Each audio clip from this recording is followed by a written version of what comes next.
ఇక అప్డేట్స్ చూద్దాం. CM Revanth Reddy Hyderabad command control centre కు చేరుకున్నారు. అక్కడ మంత్రులతో సమావేశమైన రేవంత్ రెడ్డి కీలక అంశాలపై చర్చిస్తున్నారు. ఇక ఈ సమావేశానికి మంత్రులు ఉత్తమ్ కుమార్ రెడ్డి, కోమటిరెడ్డి, తుమ్మల దామోదర, రాజనరసింహ, పొంగులేటి హాజరయ్యారు. హెచ్సియు భూముల వ్యవహారంలో పాటు రేపు ఢిల్లీలో బీసీ ధర్నా అంశంపై కూడా చర్చించినట్లుగా సమాచారం అందుతోంది.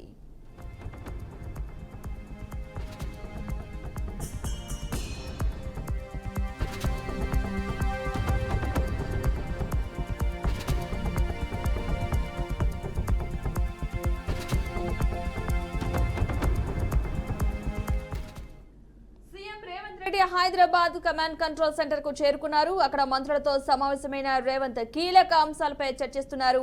ఈ సమావేశానికి మంత్రులు ఉత్తమ్ కుమార్ రెడ్డి, కోమటిరెడ్డి, తుమ్మల దామోదర, రాజనరసింహ, పొంగులేటి హాజరయ్యారు. హెచ్సియు భూముల వ్యవహారంతో పాటు రేపు ఢిల్లీలో బీసీ ధర్నా అంశంపై కూడా చర్చిస్తున్నట్లు సమాచారం.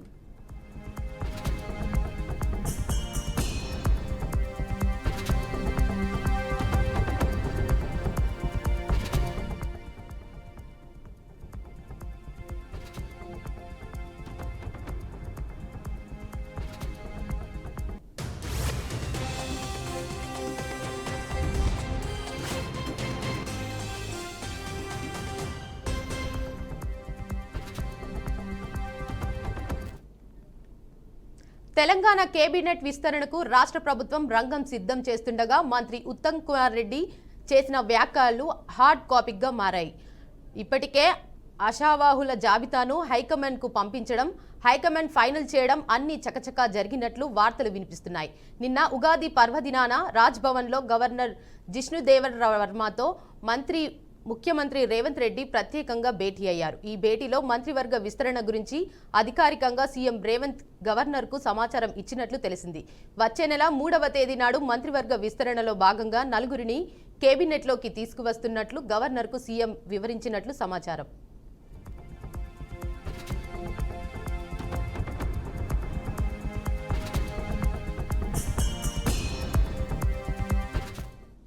ఇక ఈ క్రమంలో మంత్రి ఉత్తమ్ కుమార్ రెడ్డి ఆసక్తికర వ్యాఖ్యలు చేశారు. అయితే మంత్రి ఉత్తమ్ తెలంగాణ నుంచి ఫిలిప్పీన్స్ కు బియ్యం ఎగుమతులు ప్రారంభించారు. మీడియాతో మాట్లాడిన మంత్రి కేబినెట్ విస్తరణపై తనకు ఎలాంటి సమాచారం లేదని షాకింగ్ కామెంట్స్ చేశారు. దీనిపై తాను ఇప్పుడే స్పందించబోనని చెప్పారు. అయితే వచ్చే నెల 3వ తేదీన కొత్త మంత్రుల ప్రమాణ స్వీకారం అంటూ ఓవైపు వార్తలు వస్తుంటే తనకేం తెలియదంటూ స్వయంగా రాష్ట్ర మంత్రి మాట్లాడడం సెన్సేషన్ గా మారింది. అసలు కేబినెట్ విస్తరణ ఉందా లేదా అనే కొత్త చర్చ ఆ పార్టీ నేతల్లో మొదలైంది. ఇక మరోవైపు కొత్తగా 4గురికి మంత్రివర్గంలో అవకాశం ఇచ్చినట్లు తెలుస్తోంది.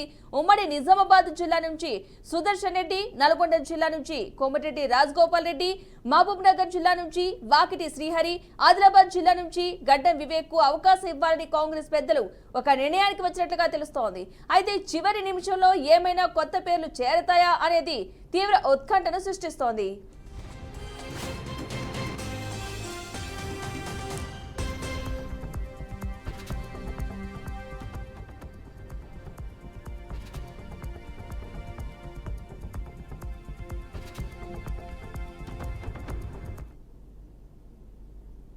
బాపట్ల జిల్లా చినగంజా మండలం గొల్లపాలెంలో సీఎం చంద్రబాబు పెన్షన్ల పంపిణీ కార్యక్రమంలో పాల్గొన్నారు. ఇప్పుడు లైవ్ చూద్దాం.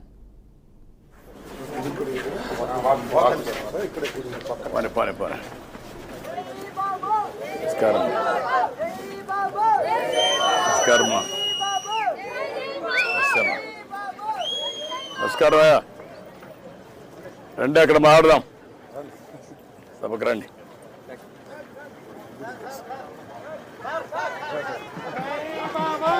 నమస్కారం అమ్మా.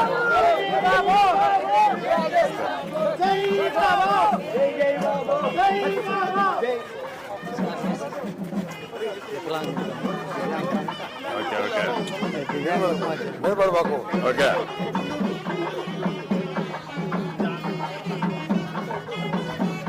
ఇక్కడ సిమెంట్ రోడ్ లేకపోయారా? సిమెంట్ రోడ్ లేకపోయారా? సిమెంట్ రోడ్ ఉంది కానీ బీటీ రోడ్ మట్టి పడి ఇప్పుడు వేస్తున్నాం. శాంక్షన్ తీసుకున్నాం. అంతకుముందు 3-4 రోడ్లు మనం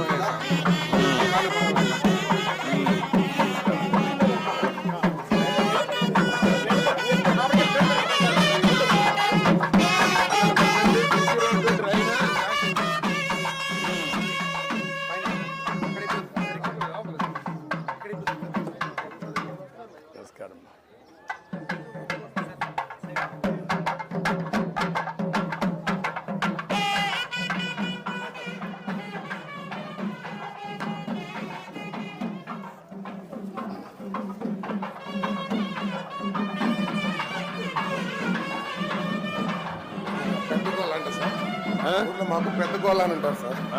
ఆయన పెద్ద గోళ్ళ పూజారి సార్. వాళ్ళే ఉంటారు ఇక్కడ పూజారులంతా కూడా. ఈయన పూజారి సార్. నమస్కారం అండి. మాట్లాడాలని నేను అడుగుతున్నాను సార్. ఈ ఊర్లో పెద్ద గొల్ల సార్ ఆయన పార్టీ కూడా గట్టిగా కొద్దిగా పెట్టు కొద్దిగా సార్ చాలే కళ్ళలో పడుతుంది.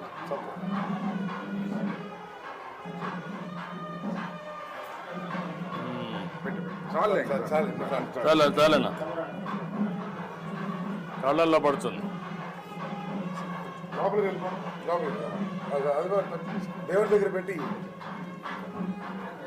బట్టలు కొనుక్కొచ్చారు సార్.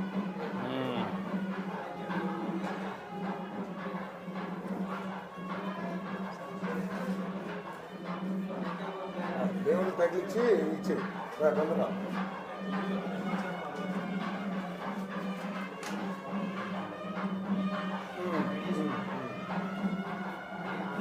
రండి. మాకంతా పొలాల ప్రతి ఊరు పెద్ద గోళ్ళని ఉంటారు సార్. అది చెప్పినట్టు వింటా ఉంటాం అంతా. ఇప్పుడు మీ ఊర్లో ఈ దేవాలయం ఎప్పుడు కట్టారు? తిరుపతి 7 సంవత్సరాలు అవుతుంది. అంతకుముందు కొద్ది గుడి కట్టుకున్నాము.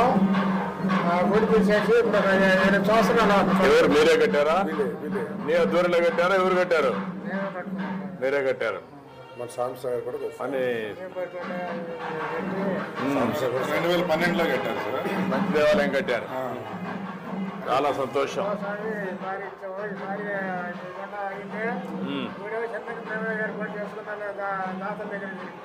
ఓకే ఏం కావాలి? ఏం కావాలి? మన యాదవులకి కొంతమంది గొర్రెలు ఇస్తున్నారు సార్. ఊరంతా బాగు చేస్తాము. ఏం చేయాలో వర్కౌట్ చేస్తాను. అదే మీటింగ్ దగ్గరికి రా. మీటింగ్ రండి, నేను మాట్లాడతా. పొండి రెండు పొండి.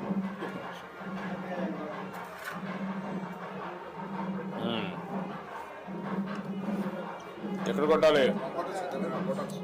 ఇదేనా? ఇక్కడ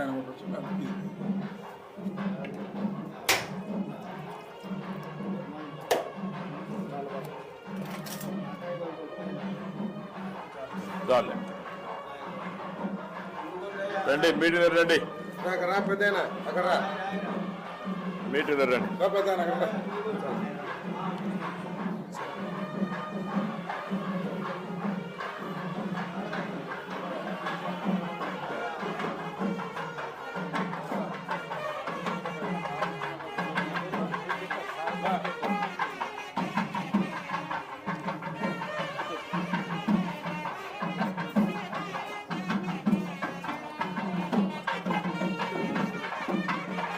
కలెక్టర్ నమస్కారం. అక్కడికి వస్తారు కదా, మళ్ళీ రావాలి కదా. మీటింగ్ రండి మా అందరూ. మీటింగ్ దగ్గర రండి, మీతో మాట్లాడాలి. అందరూ రండి అమ్మా, మాట్లాడదాం. మీటింగ్ దగ్గరకు వచ్చాయండి అమ్మా.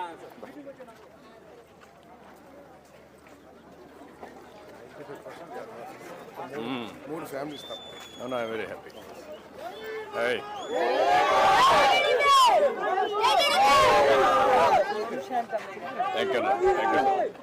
ఓం శాంతి, ఓం శాంతి. రండి అమ్మా, పిల్లలంతా మీటింగ్ రండి.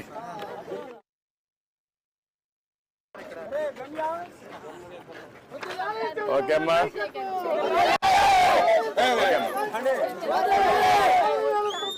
ఓకే అమ్మా.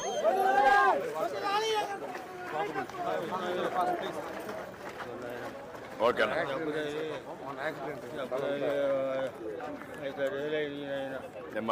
మాట్లాడతాం. ఈ ఊర్లో బూత్ ఏదంటే వైసీపీ ఇతనా? ముసలి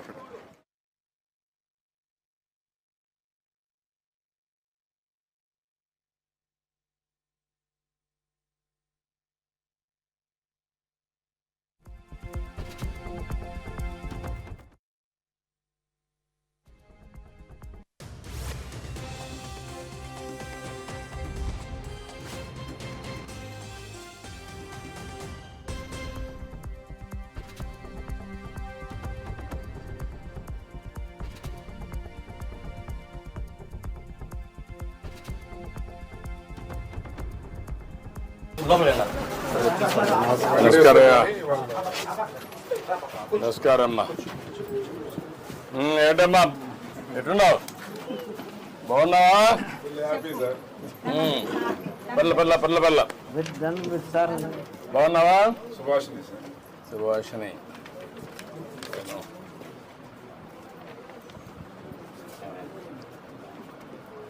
మీ అమ్మాయా? మనవరాలు.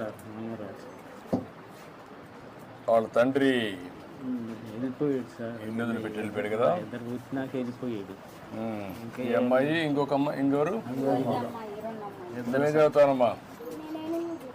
ఎక్కడ? పాత కలపాలి. పక్క హ్యామ్లెట్స్. అచ్చా. అంటే అక్కడ స్కూల్ ఉందా? ఇక్కడ స్కూల్ లేదా? 7 అయిపోయింది. 5 అయిపోయింది ఇక్కడ. ఎంతవరకు చేసావు ఇక్కడ? 5 వరకు. ఇప్పుడు 6 నుంచి అక్కడికి పోతున్నావా? బాగా చదువుకుంటున్నావా? ఏమవుతావు చదువుకొని? పోలీస్ అవుతావా? అంటే పోలీస్ అంటే అందరూ కొట్టచ్చనా? ఏం చేస్తావు పోలీస్ అయ్యి? ఏం చేస్తావు? ప్రజలను కాపాడతావా? TPCC chief Mahesh Kumar Goud karate black belt అందుకున్నారు. ఏకంగా 3 గంటల పాటు టెస్టుల్లో పాల్గొని ఆయన ఈ ఘనత సాధించారు. మహేష్ కుమార్ గౌడ్ రాజకీయాల్లోనే కాకుండా కరాటేలో కూడా తన సత్తా ఏంటో చూపించేశారు. సాధారణంగా యంగ్ ఏజ్లో ఉన్న వారికి కరాటే బెల్ట్ వస్తే పర్లేదు, కానీ మహేష్ గౌడ్కు ఈ వయసులో కూడా రావడం అందరినీ ఆశ్చర్యానికి గురి చేస్తోందని ఆయన శ్రేణులు అంటున్నారు. హైదరాబాద్ వెస్ట్ మారేడుపల్లి రోడ్డులోని YWCAలో కరాటే పోటీలు నిర్వహించారు.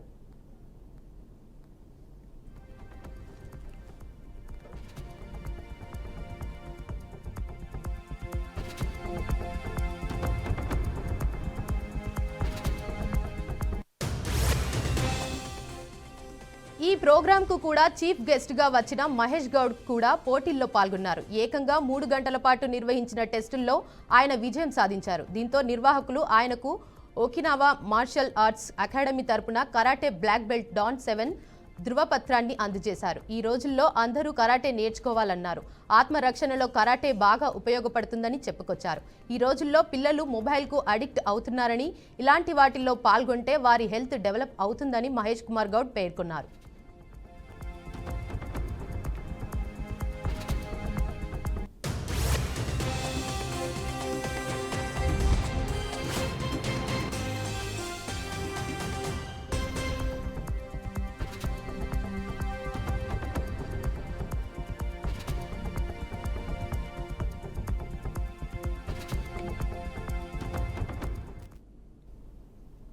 శ్రీ సత్యసాయి జిల్లా సోమదేంపల్లి మండలం చెరువు సమీపంలోని క్రషర్ వద్ద రైతులు ఆందోళన వ్యక్తం చేస్తున్నారు. గొల్లపల్లి రిజర్వాయర్ నుండి హిందూపూర్కి వెళ్తున్న హంద్రనివా కాలువకు గండిపడింది. దీంతో వేలాది క్యూసెక్ల నీళ్లు సమీప పొలాలకు వెడుతున్నాయి. ఇక దీంతో రైతులు చేతికొచ్చిన పంట నాశనమవుతుందని ఆవేదన వ్యక్తం చేశారు. కాలువకు నిర్మించిన కట్ట బలహీనంగా ఉండటంతో ప్రతి సంవత్సరం ఎక్కడో ఒక చోట గండిపడి పంట నష్టం జరుగుతుందని రైతులు వాపోతున్నారు. ప్రదేశానికి చేరుకున్న నీటిపారుదల శాఖ అధికారులు గండిని పూడ్చడానికి ప్రయత్నాలు చేస్తున్నారు.